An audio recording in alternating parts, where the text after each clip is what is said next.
bonjour. Pour notre plus grand plaisir, l'écrin politique est encore en Guadeloupe et nous avons la chance de recevoir Kenny Chamougon et Éric Tessane, les co-présidents de la French Tech Guadeloupe. Bonjour Kenny Chamougon, bonjour Éric Tessane, merci d'être venu vous exprimer dans l'écrin politique. Kenny Chamougon, j'ai envie de savoir quel a été le déclenchement de la création de la French Tech Guadeloupe.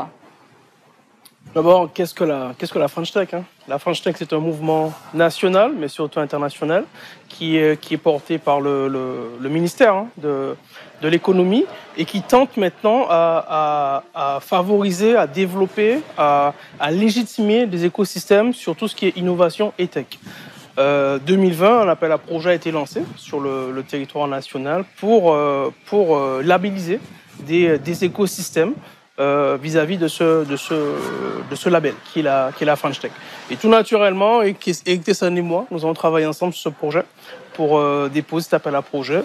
Et 2020, nous avons été, la Guadeloupe a été labellisée French Tech. Et à partir de là, l'aventure a démarré. Et on y est maintenant, devant toi. D'accord. Donc, Éric Tessane, vous êtes entrepreneur. Vous avez créé, il y a plus de 26 ans, une entreprise qui s'appelle Avant-Garde Outre-mer. Qu'est-ce que Avant-Garde ? Avant-Garde est une entreprise, un groupe aujourd'hui d'une cinquantaine de personnes, donc à taille très humaine. Et on est parti d'ici de la Guadeloupe et on a rayonné petit à petit sur les autres territoires de l'outre-mer pour aujourd'hui être présent dans l'ensemble des territoires, départements et régions de l'outre-mer français. Voilà, on fait de l'infogérance informatique. Donc un grand mot, mais pour en fait des choses très simples, on assiste les entreprises et les administrations sur le fonctionnement de l'informatique et des réseaux dans leur métier. Et pourquoi vous choisissez la Guadeloupe pour venir créer votre entreprise ? Vous êtes d'où ? Vous venez d'où ? De la Bretagne, de la Corse, de Paris ? Beaucoup de mal à répondre. Je dirais que je suis terrien avant tout. J'ai vécu 18 ans en Afrique, en Côte d'Ivoire. En Côte d'Ivoire. Voilà. Et puis j'ai fait mes études supérieures en métropole. Et puis après mes études supérieures, il a fallu que je choisisse effectivement une destination pour ma carrière professionnelle. Et le choix de la Guadeloupe s'est fait rapidement. Et on y a déposé nos valises.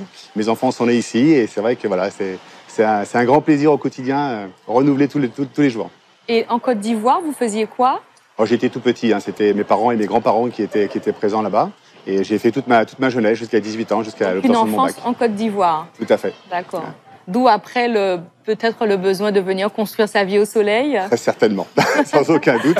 Vous avez vu, même pour le développement de mon groupe, à chaque fois j'ai choisi des territoires de l'outre-mer. Donc à chaque fois effectivement des destinations tout aussi merveilleuses les unes que les autres. Et pourquoi vous avez décidé de co-présider cette association de la French Tech ? Pourquoi venir intégrer une association alors que vous êtes un entrepreneur sur tous les Outre-mer et pourquoi vous avez voulu faire partie de cette aventure ? D'abord parce que, comme le disait Kenny, il y a une très très belle dynamique au niveau national, au niveau international. On parle surtout d'écosystèmes, de communautés et effectivement on retrouve des communautés qui sont intéressées par les technologies, par les nouveautés, par l'innovation. On en retrouve dans tous les pays du monde et aujourd'hui la France est un des fleurons dans ce domaine-là. Donc participer à cette dynamique localement était vraiment une aventure très très intéressante. Et puis après j'ai découvert en Guadeloupe et dans la diaspora guadeloupéenne qu'on trouve à l'international énormément de compétences, des jeunes avec des belles idées, avec des beaux projets. Et donc, à partir d'un certain âge, parce que bon, contrairement à Kenny, moi, je suis d'une génération un peu plus âgée, et à partir d'un certain âge, accompagner cette dynamique et ces jeunes, c'est du bonheur. Kenny Chamougon, vous êtes aussi ingénieur territorial. Comment vous faites pour accompagner ces jeunes entrepreneurs de l'écosystème du digital, hein, ces startups, alors qu'en Guadeloupe ou même en général dans les Outre-mer, le réseau Internet ne fonctionne pas très bien. Je suis assez surprise. On parle de start-up, on parle de digital, on parle de transition, mais Internet en Guadeloupe, c'est un vrai problème quand même. Alors, on a bien sûr ce souci, mais moi je suis comment on va dire, je vois la chose vraiment du bon côté des choses. Il y a un programme qui est en place, hein, la région Guadeloupe et j'en passe. Les institutions ont mis en place un programme, même au niveau national, pour le très haut débit. Et donc, les travaux sont en cours. Donc ça, c'est un fait. Les travaux sont en cours. Les travaux sont en cours. C'est-à-dire, à peu près, on peut se donner... par exemple, moi, quand je viens en Guadeloupe, j'aime aller au moule, parce que voilà, j'ai passé mon enfance au moule, comme lui en Côte d'Ivoire, moi, c'est le moule. Et Internet, là-bas, c'est compliqué, je trouve. C'est vrai que je suis à la campagne, mais c'est compliqué. Donc, je me dis qu'en général, les startups, la transition vers une économie, on va dire, normale à une économie digitale, c'est assez compliqué quand on habite certains endroits en Guadeloupe. Donc, expliquez-moi comment vous faites, comment vous allez faire et quelles sont un petit peu les étapes. Alors, si on regarde de ce point de vue-là, on va se dire, voilà, tout est négatif, tout est compliqué. Et là, on s'arrête là. L'autre point de vue, c'est de se dire qu'il y a des programmes qui sont en cours. Donc, les programmes sont là, les travaux sont en cours, ça prend le temps qu'il faut. On est peut-être pressé, on est peut-être impatient, mais les travaux sont là. Maintenant, au niveau French Tech, on a bien remarqué, et même au niveau de la tech, même au niveau de la start-up, lorsqu'une start-up démarre, les deux choses dont elle a besoin au départ, c'est un accompagnement et du financement. On le voit très bien au départ. Après, derrière ça, pour tout ce qui est technologie, numérique et voire même tout ce qui est Internet, il y a moyen maintenant de se rapprocher. On aime bien le moule, on peut se rapprocher sur les centres urbains qui sont déjà bien pourvus en Internet. Moi, je fais confiance aux institutions. Tôt ou tard, ça va arriver puisque c'est inscrit dans le marbre. Et derrière ça, sur tout ce qui est accompagnement au niveau des startups, des programmes sont en place. Donc là, pour ne pas le nommer, on a un programme qui s'appelle Tremplin. Donc, French Tech Tremplin, c'est quoi? C'est accompagner des porteurs de projets avec les deux axes les plus importants qui sont au départ, c'est-à-dire l'accompagnement au sein d'une structure labellisée French Tech Tremplin et surtout le financement de départ à hauteur de 30 000 €. Donc là, c'est un programme qui est actuellement en cours au sein de la Guadeloupe et 5 startups sont accompagnées sur ce programme et sur notre territoire. Donc là, c'est du concret. Quelles sont ces 5 startups qui sont accompagnées actuellement ? Alors, les noms, les 5 startups. Alors, est-ce que j'ai une bonne mémoire? Tu me complètes si je Bien sûr. Donc, on a Guadaliwood, on a Oz, on a... Vas-y. Coco Shield. Coco Shield, très bien. Flash. Et la dernière...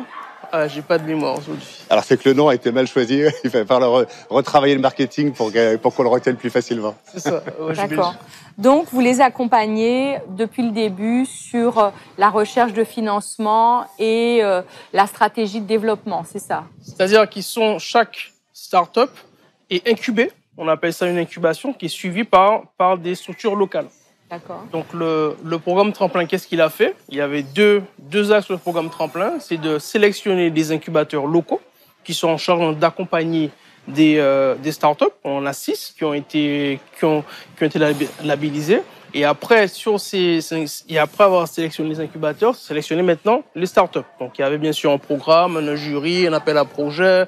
Et sur les startups qui sont présentées, il y en a 5 qui ont été lauréates et qui sont maintenant incubées dans ces structures. Donc, c'est la structure qui est en charge maintenant d'accompagner la startup sur l'année pour lui permettre de monter, pour lui permettre d'aller chercher des financements, d'aller faire du consulting, d'aller faire de la RH et voilà. Là, on est typiquement dans les vraies valeurs de la French Tech et dans ce que la French Tech essaie d'apporter aux entreprises et aux porteurs de projets. Il y a 3 leviers sur lesquels on peut travailler. Le premier est le financier, effectivement, parce que souvent, quand des porteurs de projets ont une idée, ont un concept, il va falloir effectivement amorcer effectivement la pompe au démarrage. Il y a l'incubation, donc le mentorat. Et là, c'est vrai que c'est tout ce qui est conseil.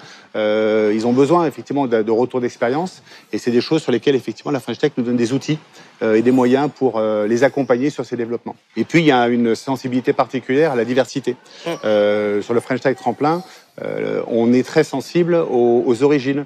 On va essayer d'accompagner des gens qui sont dans des quartiers prioritaires de ville, qui sont un petit peu en dehors des grands sentiers battus de création d'entreprises ou d'entrepreneurs, et d'identifier les innovations, les projets, les personnes qui peuvent porter effectivement pour nous des histoires à succès. Et là, on va tout mettre en œuvre pour les accompagner. D'accord. Donc, Kenny Chamougon, est-ce que vous pouvez m'expliquer comment ça se matérialise? Voilà, je vis en Guadeloupe, j'habite au Moule, donc il n'y a pas beaucoup Internet, mais j'ai une super idée, j'ai écrit mon projet, je sais exactement ce que je veux développer. Et là, voilà, j'ai pas de sous, je sais pas trop après comment aller plus loin. Qu'est-ce que je fais? Je vous appelle, j'envoie un mail. Comment ça se passe en fait? Alors, sur la partie tremplin, comme il a dit, on a beaucoup axé, du moins, la franchise a axé ça sur la diversité. Donc, on est vraiment sur un public qui est plus ou moins éloigné de la tech. Donc là, ce serait le premier level, c'est de voir si le porteur de projet rentre dans les critères, c'est déjà ça. Et quels sont les critères? Critères, comme ils viennent de le dire, c'est habitant dans les quartiers prioritaires de ville, ayant boursier, étudiant boursier, etc. Voilà. On est vraiment sur cette notion de diversité parce qu'il y a une étude qui a été faite et on s'est bien rendu compte que 80% du panorama tech, on a déjà un stéréotype de personnes. Voilà, j'ai fait des études, j'ai fait ci, j'ai fait ça. Et l'idée maintenant, c'est de diversifier et de renforcer la mixité sociale sur cette économie de l'innovation qui est portée par la franchise et par la tech en général. Et donc là, c'est le premier level, c'est ce programme qui va démarrer. Hein. Je crois que c'est septembre, octobre ou 2021. Et auquel cas, d'autres programmes qui est en cours, c'est la bourse French Tech. Donc la bourse French Tech, c'est le même dispositif qui consiste à accompagner financièrement des entreprises, des startups, mais il faut que le projet ait une dimension d'innovation. Voilà. On rentre maintenant dans un projet qui doit avoir une dimension d'innovation et l'innovation n'est pas forcément technologique. Donc là, c'est un travail. Hein. La FranchTech n'a pas prétention à tout faire parce que c'est un réseau. On a bien dit une communauté, donc c'est la mise en relation avec les différentes institutions, avec les différents acteurs locaux qui sont déjà ça, les structures d'accompagnement, les incubateurs. Donc c'est vraiment ce réseau qui doit être le plus complet possible. Hein, pour permettre maintenant à toi d'arriver avec un projet. Tu viens nous voir, nous on essaie de voir comment on peut dans le réseau te mettre en relation et voilà, c'est comme ça que ça fonctionne. C'est vraiment une vraie communauté, c'est-à-dire que là typiquement pour un projet sur le moule, la personne, on écouterait son projet, on la mettrait éventuellement en relation avec des gens de la tech ou avec des startups ou des entreprises qui pourraient l'accompagner ou la conseiller. C'est vraiment une volonté d'aider et d'accompagner. Et puis après, on a un rôle effectivement, comme disait Kenny, centralisateur au niveau des services de l'État. Aujourd'hui, il y a énormément de services publics qui sont à disposition des entreprises ou des porteurs de projets, mais on ne le sait pas forcément.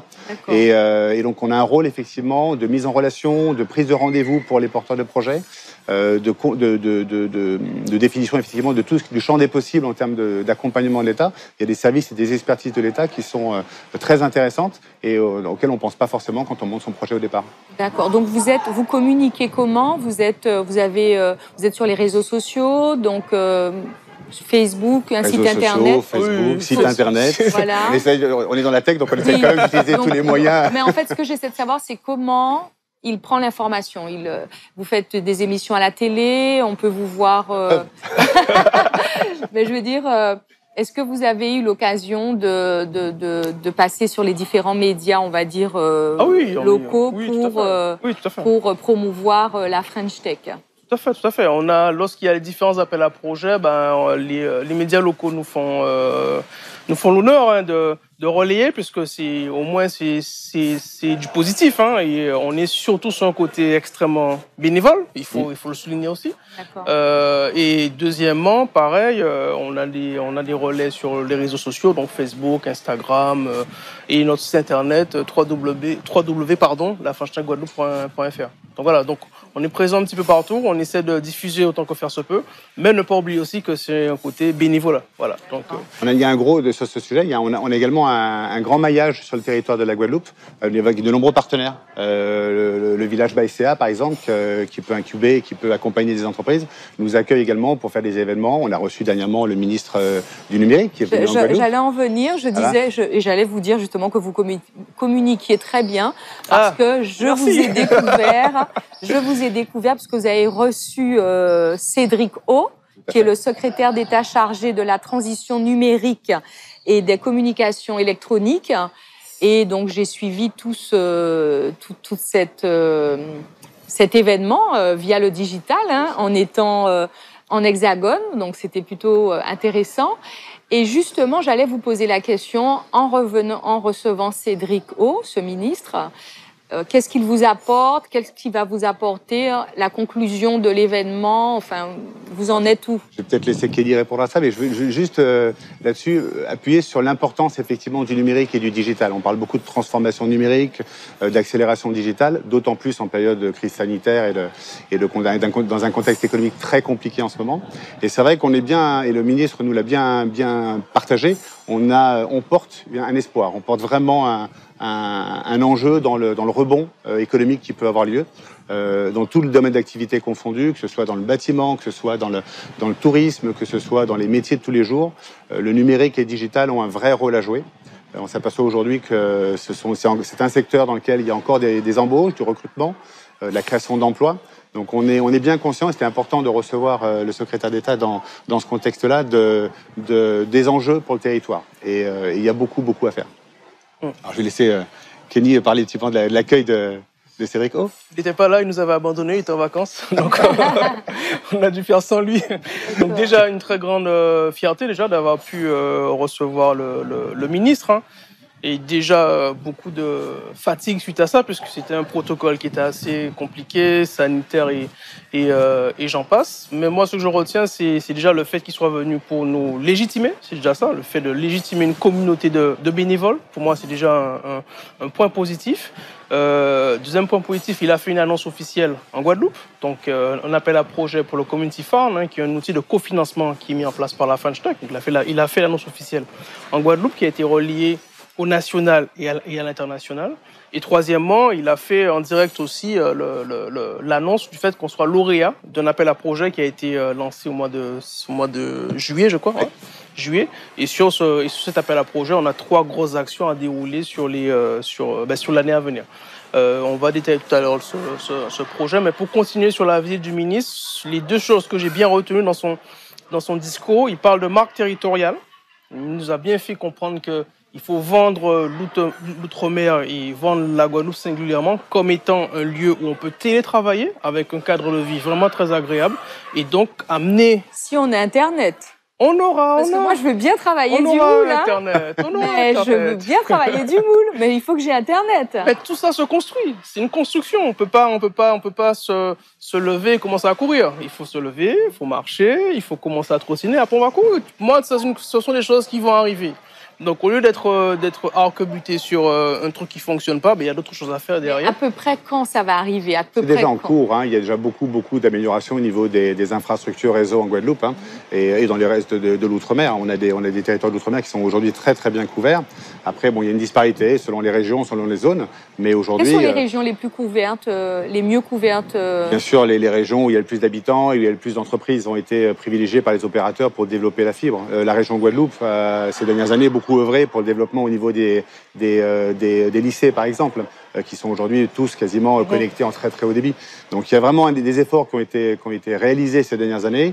Aujourd'hui, on va dire qu'on a une situation qui est convenable. Il y a d'ailleurs beaucoup de gens qui télétravaillent en Guadeloupe en étant dans des postes en métropole. Et voilà, ça va se développer, mais il y a déjà un réseau qui est tout à fait acceptable.